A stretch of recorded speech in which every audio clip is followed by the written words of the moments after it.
Karibu tena kwenye Kweli Yote TV kwa ajili ya kujifunza na kufundishwa na yeye kwa majira hii nzuri ya kuelewa siku ya mwisho, utimilifu wake na kila lile kusudi, kwa sababu ni hayo ndio tunayokusudia tuyafahamu. Kwa hiyo kabla ya yote, karibu mweupe, mweusi, kiongozi na asiye kiongozi, karibu wa imani zote, karibu watumishi wa aina zote, kwa sababu ni jambo letu na ni kusudi kubwa kabisa la kila mmoja kujua ile kweli yote, kwa sababu tuliisubiri sisi sote. Kwa hiyo kabla ya yote tushukuru kwanza. Baba mwema mzuri, wewe ndiye uliyetukaribisha mahali hapa tena. Tupo kwa ajili yako, wewe mwenyewe utuelekeze sisi, weupe usiokundu wote, mataifa wote, viongozi wote wa aina zote, wa imani zote, wakubwa kwa wadogo, kwa maana ni wewe peke yake ndio unayetufundisha, hakuna mwingine tena. Tunakushukuru kwa maana tuko tayari kupokea nguvu ya kweli yote kwa ajili ya kuwa huru kabisa kwa utukufu wako imetokea. Karibu sana leo. Mimi ni rafiki wa kweli yote. Karibu tena nyema rafiki wa kweli yote kwa ajili ya mahali pa Kweli Yote TV, ambayo ndio nguvu inayotuunganisha sisi kufahamu yote ambayo tulikuwa tuyajui, tuishi kwa ajili ya kuwa tunajua, kwa sababu tayari nguvu ya hukumu iko juu ya nchi, na kwa sababu alisema atakuja kama mwizi, na kweli amekuja, lakini hakuna ambaye alikuwa anajua. Sasa leo tunachojifunza au tunachofundishwa, je, mwana wa Adamu ni nani?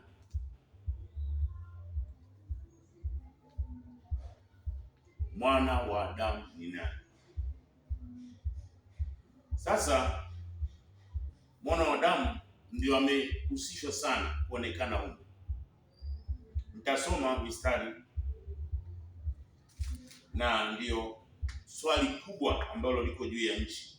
Huyo atakaye kuja ni nani kwa ajili ya kutuonyesha haya, na atakuwa na moyo upi kwa ajili ya kutuonyesha haya na kutuonyesha kila kitu. Nitasoma hapa kwenye Mathayo 19:28.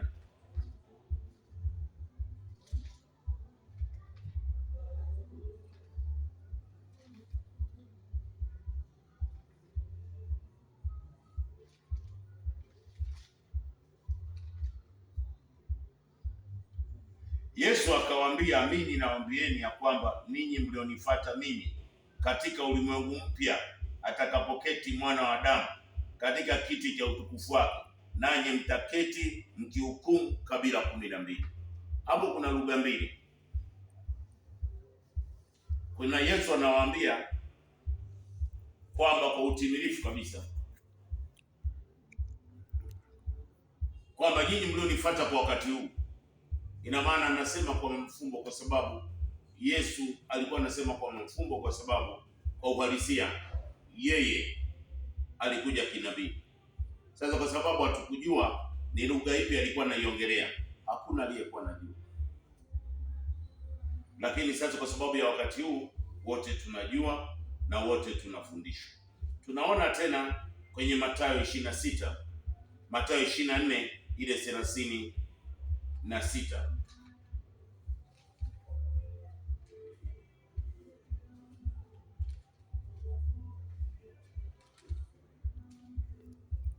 Walakini habari ya siku ile na saa ile hakuna aijuaye, hata malaika walio mbinguni, wala mwana, ila Baba peke yake.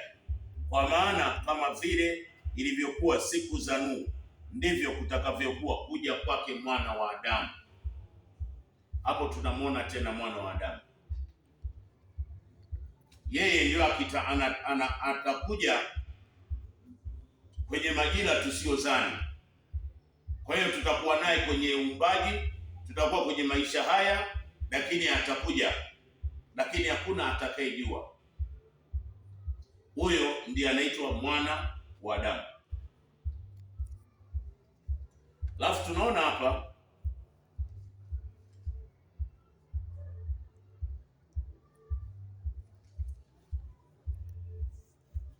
kwenye Luka 21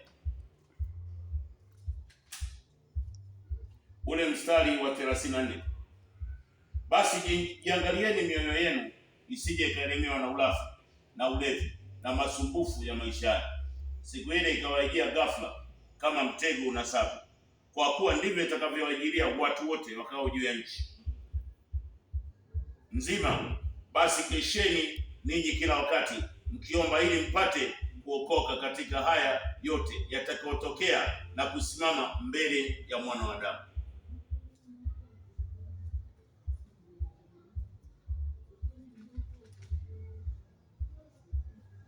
Tunaona Mathayo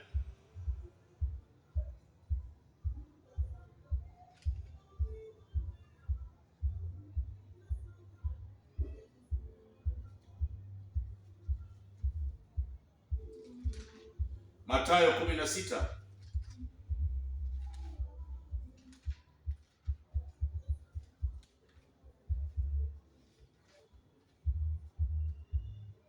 ule mstari wa 27, kwa sababu Mwana wa Adamu atakuja katika utukufu wa Baba yake pamoja na malaika zake, ndipo atakapomlipa kila mtu kwa kadiri ya matendo yake. Mathayo 25 hapo atakapokuja Mwana wa Adamu katika utukufu wake na malaika watakatifu wote pamoja naye, ndipo atakapoketi katika kiti cha utukufu wake, na mataifa yote watakusanyika mbele yake akiwabagua.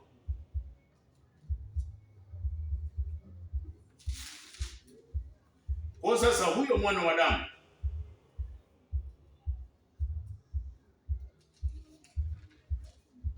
ndiye nani sasa? Kwa nini anahusika sana katika maelezo hayo ya kwamba yeye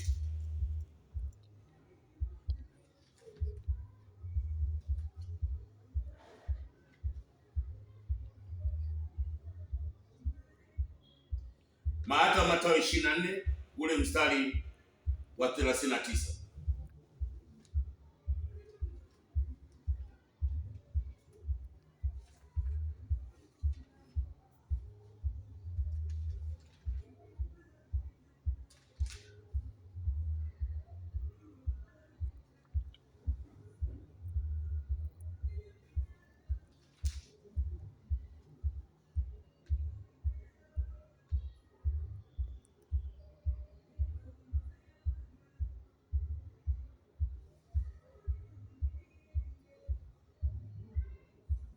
ni Mathayo 10, samahani, Mathayo 10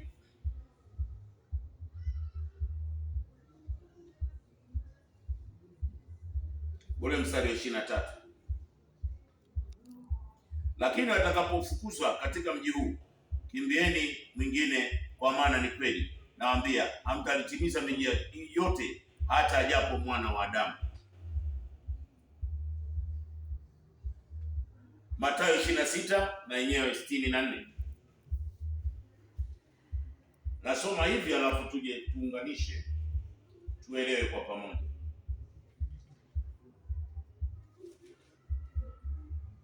Mathayo 26 ile 64. Yesu akawaambia, wewe umesema, lakini nawaambieni, tangu sasa mtamwona Mwana wa Adamu ameketi mkono wake wa kuume, akija juu ya mawingu ya mbinguni.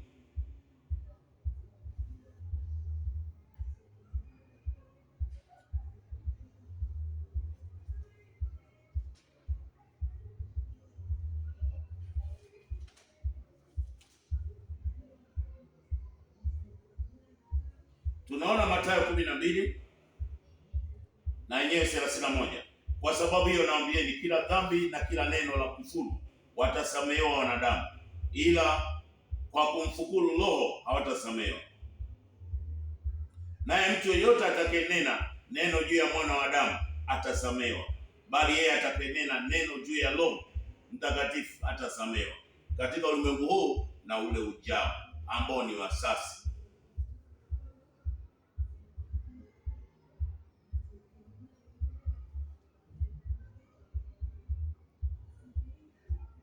Tunaona Ufunuo 1:7 na Luka 9.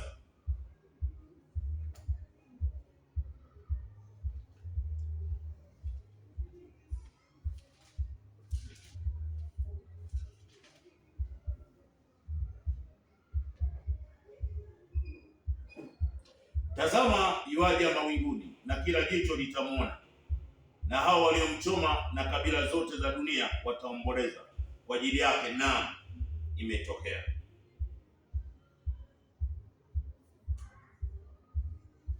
Tunaona na Luka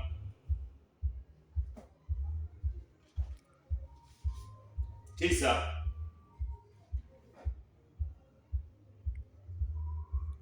ule mstari wa 26, kwa sababu kila atakayenionea haya mimi na maneno yangu, basi mwana wa Adamu atamwonea haya mtu huyo atakapokuja katika utukufu wake na wa Baba yake na malaika watakatifu.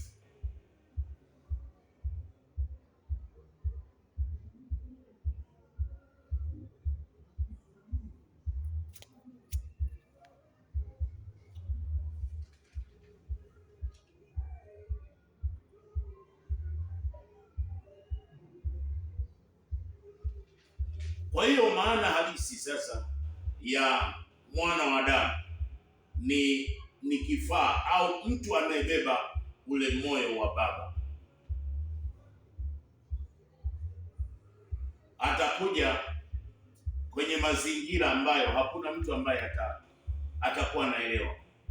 Ndio maana atasema atakuja kama mwizi. Kwenye Ufunuo ile 16:15 na yenyewe inasema hivi: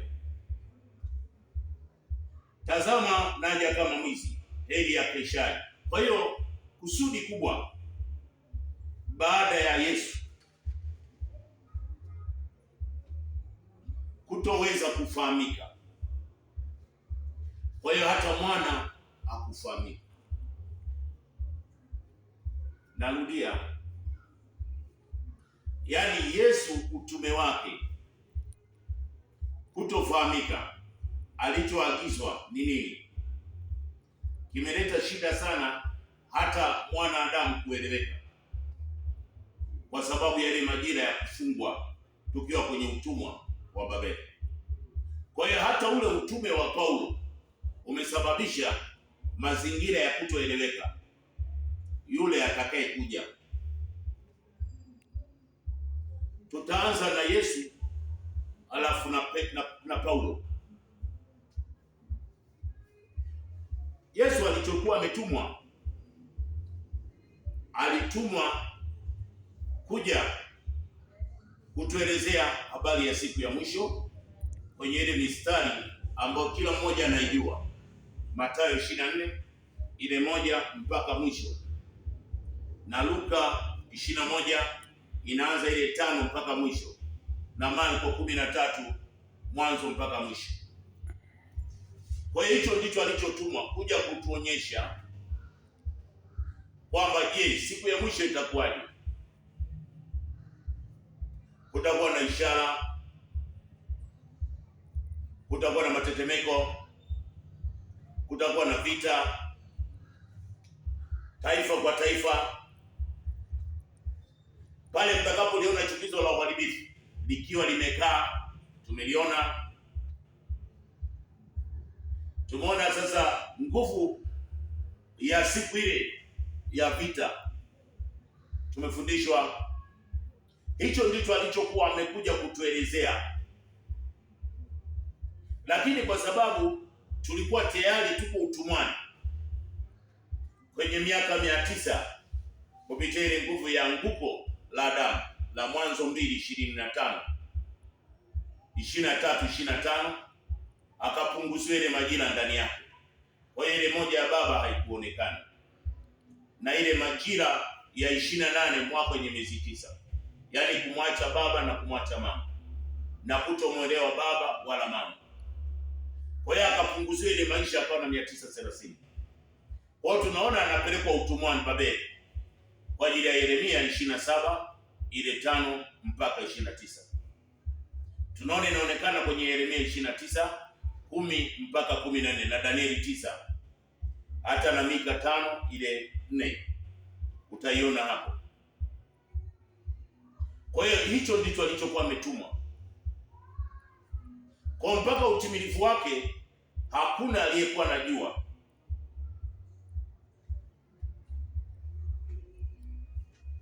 Ndio maana tunaona kwenye Mathayo sasa 5 akionyesha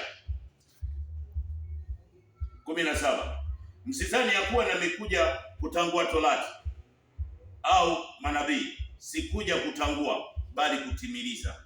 Kwa kila alichokuja ni kutuonyesha ule mfumo, lakini katika level ya unabii.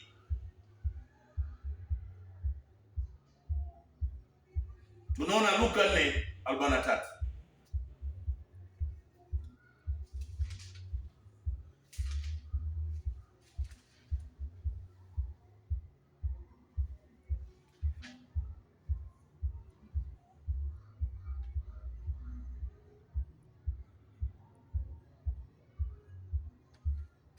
Akawaambia, imenipasa kuhubiri habari njema ya ufalme wa Mungu katika miji mingine pia, maana kwa sababu hiyo nalitumwa.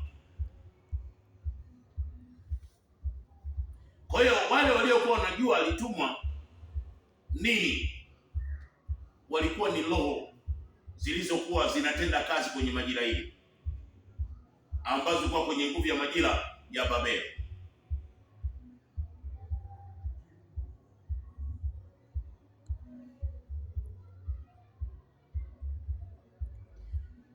Mathayo 8 ule mstari wa 28.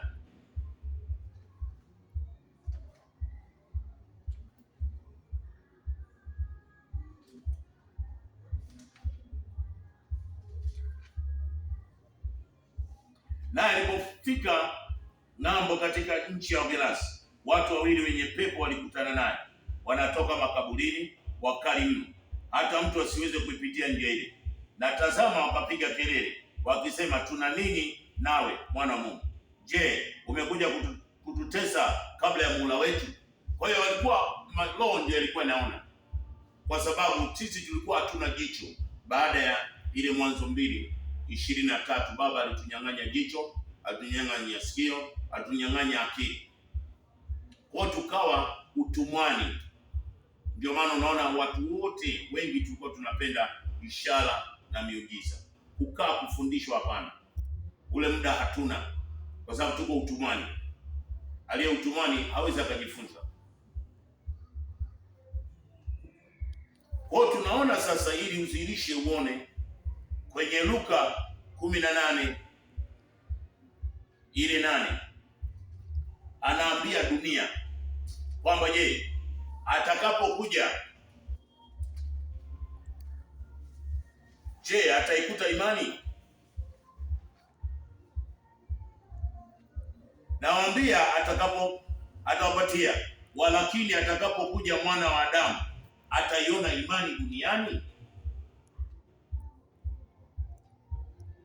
Yaani atakuja kwa vazi lingine, sio lile ambalo tunaambiwa kwamba tutamwona mawinguni. Hapana, kwa sababu aliingia kwenye unabii kutuonyesha utendaji wake, lakini kwa sababu hatukuelewa na majira ilikuwa ya yeye, kila ambacho alikuwa anataka mwisho wa ile siku ya mwisho, majira ile ya kweli, mwaka wa kweli uliobeba nguvu ya kutukusanya sisi sote. Itakapofika majira hiyo, ndio atatokea kama mwana wa Adamu, akiwa amebeba ndani yake moyo wa Baba, kwa sababu uumbaji wote unaouona wakati wa safari yake, aliyekuja akatibua na kila kitu kikaonekana ni yule aliyekuja kufundisha kwamba ni mtume wa mataifa, Paulo. Tunaona kwenye Matendo 1-8 anaonekana anaongea habari za mitume.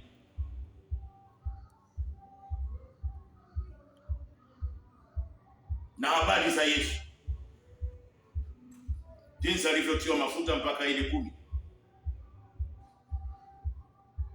Lakini tunaona kabisa kwenye nguvu ya mahali hapa, tunaona Paulo akutumwa, kwa sababu mtume aliyekuwa anaonyeshwa yeye Yesu, anatuonyesha ule msingi wa Ufunuo 21 ile 10 mpaka 12, Yerusalemu ile ya kwanza ilivyojengwa kwenye misingi ya kabila 12.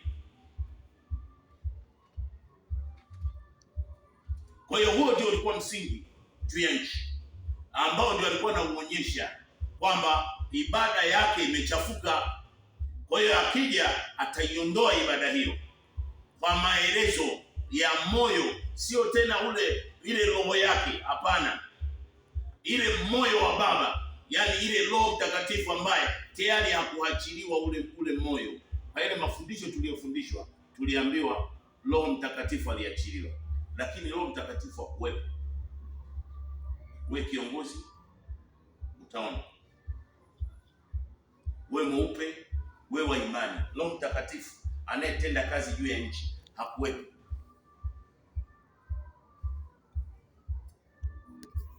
Kwa hiyo Paulo ndio akasimama akaanza kufundisha kazi zinazoonekana kwa ajili ya kazi za mitume na Roho Mtakatifu na kazi zake. Lakini tunaona kwa nguvu ya mahali alipokuwa ameachia Bwana Yesu, ambaye ni kweli kwa level ya Yesu. Sasa wale mitume wote, kwa sababu alikuwa anafundisha kama unabii, kutuonyesha ibada zilivyo na siku ya mwisho ilivyo. Tunaona kwenye Mathayo 20:6 Petro anamkataa, ndio aliyekuwa kwenye msingi wa hilo kanisa.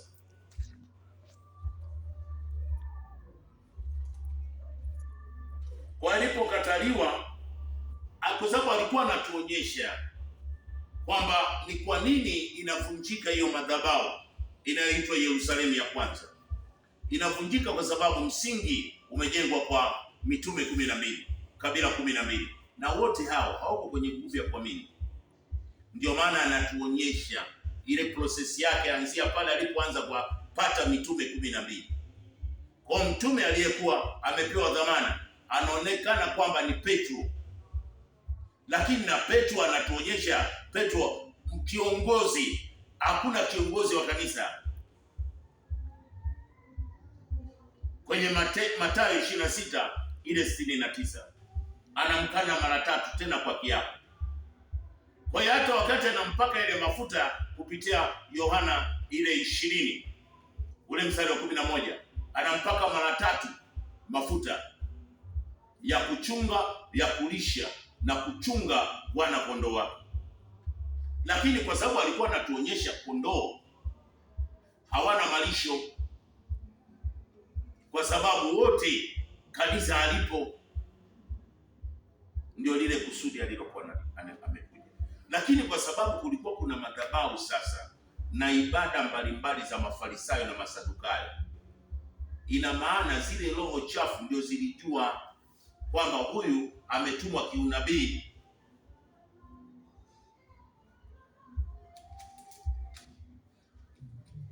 Kwa sasa, kwa sababu Babeli na yeye tayari ndio anamiliki watu, ndio akamtengeneza Paulo kuwa nabii wa mataifa kwa ajili ya kufundisha sasa huyo Roho Mtakatifu. Lakini Roho Mtakatifu hakuachiliwa.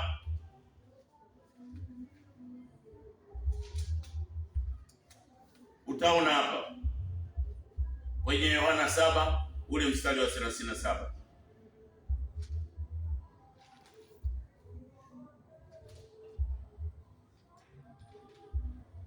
Hata siku ya mwisho, siku ile kubwa ya sikukuu, Yesu akasimama akapaza sauti akisema, mtu akiona kiu na aje kwangu anywe, aniaminie mimi, kama vile maandiko yalivyonena, mito ya maji yaliyo hai yatatoka kwake. Na neno hilo alilisema katika habari ya Roho Mtakatifu ambaye wale wamwaminio watampokea baadaye, kwa maana Roho alikuwa hajaja kwa sababu Yesu alikuwa hajatukuzwa, yaani kueleweka, na hajaja kwenye ile majira ya kufahamika kama mara ya utimilifu wa ile siku na majira kutimia, mwaka wa watu wote unaoanzia tumboni mwaka wenye miezi 9. Tunaendelea nao.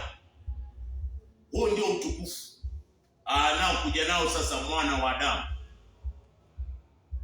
ambao kuja kwake sasa kwa ajili ya kutufundisha ile kweli yote. Kwa tunaona Roho akionyeshwa kwenye nguvu ya Luka 27:23 ule mstari wa 44.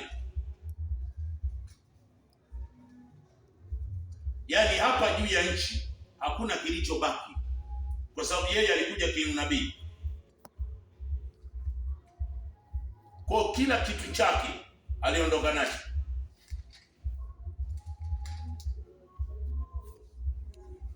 Hapo Luka 23 ule mstari wa 44.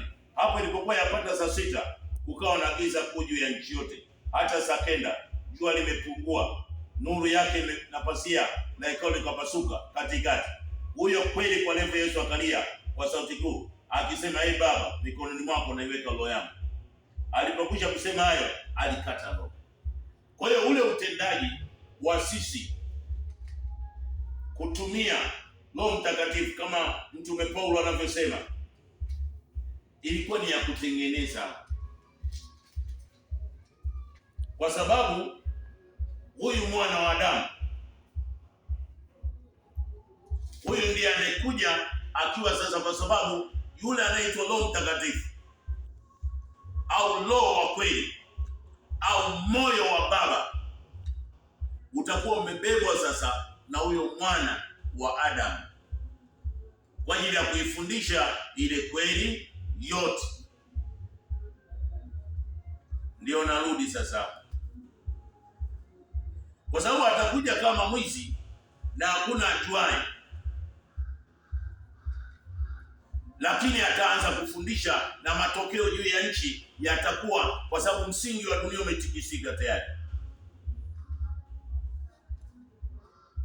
24 ile mstari wa 36. Walakini habari ya siku ile na saa ile hakuna ijuaye, hata malaika walio mbinguni, wala mwana, ila Baba. Kwa maana kama vile ilivyokuwa siku za Nuhu, ndivyo kutakavyokuwa kuja kwake mwana wa Adamu, ambaye sasa atakuwa amebeba ule moyo wa Baba. Kwa sababu huyo moyo wa Baba au Roho Mtakatifu hawezi kukaa kwenye mti, atakaa kwa yule aliyemkusudia, atakaye kuwa anafundisha na mfumo wake. Ndio maana akasema afadhali atakayemkataa mwana wa Adamu, lakini atasamehewa, lakini atakayemkataa moyo wa Baba atahukumiwa, kwa sababu ndio atakuja kwa namna ambayo wewe hauwezi hata kuamini, kwa sababu ya mazingira tuliyokuwa tumetokea kwenye mazingira ya vitu vya kuonekana, exposure. Lakini yeye anasema hapana,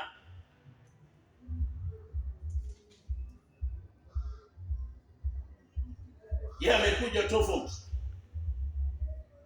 Kwa hiyo tunamwona sasa ndio ambaye anabeba Yohana 16 ile 7 ile 16. Huyu ndiye moyo wa Baba.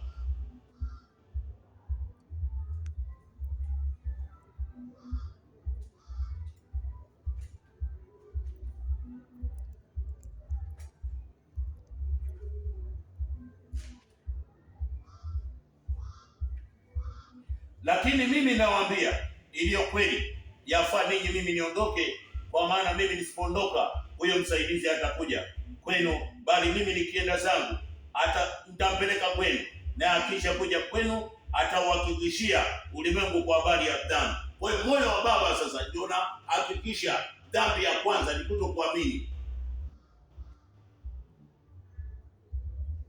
kwa sababu umezoea vitu vya kuonekana na mafundisho mbalimbali tuliyofundishwa kwamba tutamwona mawinguni na kila jicho litamuona.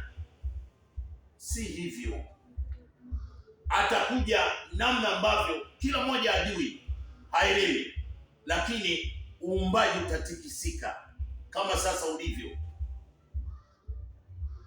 na haki na hukumu, kwa habari ya dhambi kwa sababu hawakuamini, na kwa habari ya haki kwa sababu mimi naenda zangu, na kwa habari ya hukumu kwa sababu yule mkuu wa ulimwengu amekwisha kuhukumiwa. Yaani kumjua sasa mkuu wa ulimwengu ni nani? Ni baba wa uongo. Yaani ule uongo ndio kilele cha mkuu wa ulimwengu, na sasa amehukumiwa na ile kweli yote. Hata bado ningali ninayo mengi ya kwamba, lakini hamwezi kuyastahimili hivi sasa. Lakini yeye atakapokuja, huyo Roho wa kweli atawaongoza watie kwenye kweli yote. Kwa hiyo ni moyo wa Baba ambao ndio kweli yote. Huyo sasa atakuwa anafundisha habari za utendaji wa utimilifu kati ya ile nguvu ya dhambi, haki na hukumu. Ndio maana kuna injili ya mwisho, ndio hii inayohubiriwa, last revival in the world. Hata wahubiri wakubwa walishawahi kutabiri Kenya, the last revival will appear in East Africa. Sasa imetokea kwa mimi na kupasha habari, wewe rafiki, mweupe, mweusi na mwekundu. Kwa hiyo moyo wa Baba sasa ambao ndio yeye anafundisha sasa ile kweli yake yote, kwa sababu yeye ndiye kweli yote na ndiye moyo wa kweli. Lakini unabebwa na mwana wa Adamu ambao sasa anakuja kutimiza ile majira iliyoondoka kule kwenye Mwanzo 2:23 kwa ajili ya kunyang'anywa ile nguvu ya miaka 1000 akaenda utumwani. Sasa ndio anarejesha ile majira kwa kuwaonyesha kwamba utimilifu wa Baba ni wa majira hii. Kwa hiyo siku ya mwisho iliyobeba ndani ya mwaka wa watu wote.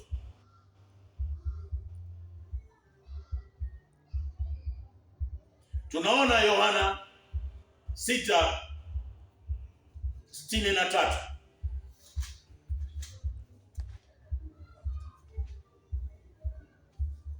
na Yohana 17:3. Roho ndiye itiayo mwili uzima. Roho ndiye itiayo uzima, mwili haufai kitu. Maneno hayo aliwaambia ni roho tena ni uzima. Kwa hiyo alikuwa anatumia sana utendaji, kwa sababu yeye alikuwa kiunabii na wale walikuwa mwilini. Kwa hiyo alikuwa anathibitisha yaandikwe, ili baadaye isije kuwa tena nguvu ya kutoeleweka.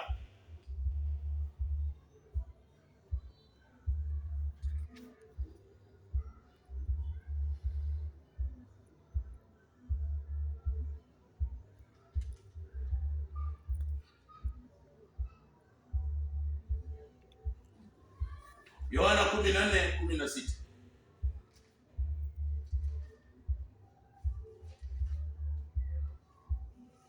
Nami nitamuomba Baba, naye atawapa msaidizi mwingine, ili akae hata umilele, ndiye Roho wa kweli. Kwa hiyo anayefundisha moyo wa Baba ambao unafundisha kweli yote, ndani yake ndio una utimilifu wa habari yote ambayo tulikuwa hatuzijui, na sasa yeye kweli yote ndio anayetuelewesha. Mathayo 12:31.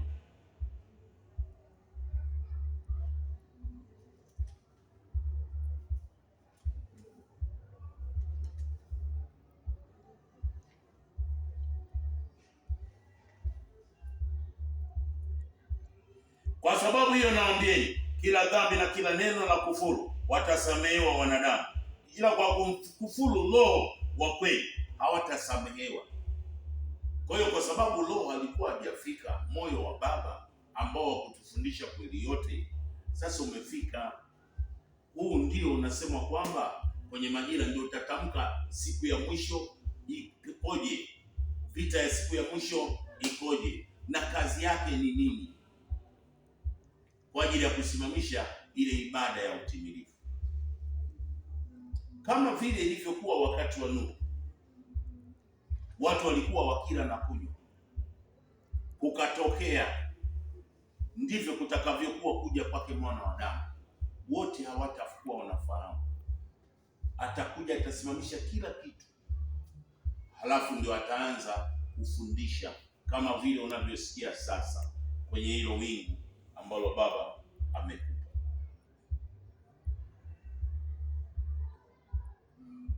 Kwa hiyo ndani ya mwana wa Adamu ndiye nguvu sasa ya fundisho, yeye ndio anafundisha. Kwa hiyo nasikia hii habari ambayo kwa kweli kabisa ni yeye, kwa sababu kuja kumwonyesha yeye kwamba majira ya kweli inaanzia ndani, na hiyo ndio majira ya mwana wa Adamu yenye utukufu. Luka 1:26. Mwezi wa 6 malaika Gabrieli alitumwa na Mungu kwenda mpaka mji wa Galilaya jina lake Nazareti, kwa mwanamwali bikira aliyekuwa ameposwa na mtu jina lake Yusufu wa mbari ya Daudi, na jina lake bikira huyo ni Mariamu. Akaingia nyumbani kwake, akasema, salamu uliyepewa neema, naye Bwana yu pamoja naye. Naye akafadhaika sana kwa ajili ya maneno yake, akawaza moyoni, salamu hii ya namna gani? Malaika akamwambia, usiogope Mariamu, kwa maana umepata neema kwa Mungu. Tazama, utachukua mimba na kuzaa mtoto mwanamume. Kwa hiyo yeye alibeba kwenye nguvu ya mwezi wa 6 mpaka mwezi wa 2, inapatikana miezi 9. Ila katika kuzaliwa kwake alikuta Kaisari yupo juu ya nchi. Kwa hiyo ule utukufu, kwa sababu alikuwa kiunabii, hakutaka kusema. Kwa hiyo majira ya utukufu wake ni mwaka unaoanzia ndani, ndio mwaka wa ibada wa watu wote. Zekaria 14 ile 7, kwamba katika siku hiyo, ile siku ya mwisho, haina usiku wala mchana, kutangaza mwaka wa yeye. Ndani ya mwaka ndio kuna siku ya mwisho, na siku ya mwisho ina maana ni judgment juu ya uongo wote. Kila neno ambalo liligeuzwa kuwa roho juu ya maisha haya inahukumiwa. Kwa ndio maana sasa ghafla kufumba na kufumbua amefika. Lakini nani sasa anayejua? Kwa ajili ya yeye anasimamisha siku ile moja ya Baba, kutuonyesha kwamba moja ilianzia wapi. Kwa hiyo ile Zaburi sasa, kwa utendaji wake, Zaburi 90 ule mstari wa 4, kwamba yeye kwake siku moja na sisi ni miaka 1000. Zekaria 14:7, Danieli 8:13. Huo ni mfumo sasa. Kwa hiyo majira hiyo sasa na saa ile ni ya ibada yake yeye. Ile Yohana 4:23, saa imefika ya yeye abudiwe. Na sisi sote si katika level ya matabaka, kwamba familia ya Ishmaeli ni familia yake, familia ya Rome Empire ambayo ni Januari Desemba na yenyewe ipo, na nguvu ya Abibu na Adari na hawa watoto wa Ketwa. Kwa majira hii haina kazi. Kwa hiyo tumerudi mahali ambapo sasa yeye ndio anatufundisha kwa utimilifu wake. Ndio maana akasema yeye Baba ni kweli yote, Mwana ni kweli, na ule moyo ni moyo wa Baba unaofundisha kweli yote. Ndio maana hata yeye akatuambia tusisalimiane salamu nyingine yoyote, tusalimiane kweli yote, maisha halisi. Kwa sababu kwenye nguvu ya Ufunuo 14 ile 1, kisha nikaona natazama, huyo ambaye alikuwa anasema mwana wa Adamu amesimama juu ya mlima Sayuni. Mlima Sayuni ni kwenye ufahamu, na watu wote zaidi ya 140 pamoja naye wenye jina. Sasa ina maana sasa, kwa sababu ya utimilifu, yeye sasa anawakusanya kwa ajili yake, naye wenye jina lake na jina la baba yake limeandikwa katika vipaji vya nyuso zao. Kwa hiyo zile alama sasa za mnyama, zile ambazo tulikuwa tunasema tutagongwa, kwa hiyo tutagongwa lile jina lake. Yeye ni kweli yote, Baba na Mwana ambaye ndio ane preach ile kweli.